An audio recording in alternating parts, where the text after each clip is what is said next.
أعلن مكتب الاتصال الإسرائيلي بالمغرب تعيين شاي كوهين رئيسا جديدا له. جاء ذلك في تغريدة للمكتب على تويتر نشرها في وقت متأخر من ليل الأربعاء. وقال المكتب إن شاي كوهين كان برفقة وزير الاقتصاد والصناعة الإسرائيلي نير بركات، الذي التقى بنظيره المغربي رياض مزور.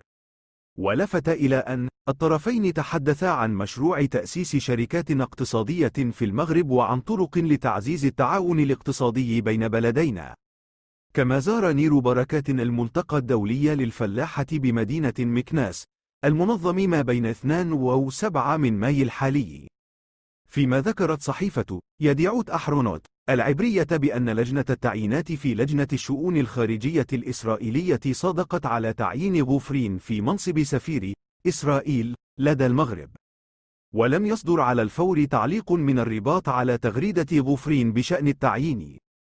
وفي يناير الماضي عينت إسرائيل السفير السابق لدى القاهرة غوفرين ممثلا دبلوماسيا لها في المغرب. ومنذ ذلك الوقت كان يشغل رئيس البعثة الإسرائيلية في المغرب، علما أنها افتتحت مكتبا تمثيليا لها في الرباط بعد شهرين.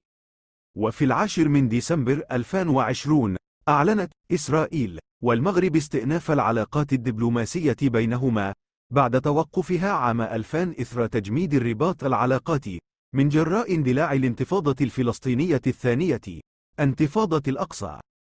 ويعد المغرب رابع دولة عربية توافق على التطبيع مع إسرائيل خلال 2020 بعد الإمارات والبحرين والسودان، فيما ترتبط مصر والأردن باتفاقيتي سلام مع الدولة العبرية منذ 1979 و 1994 على الترتيب.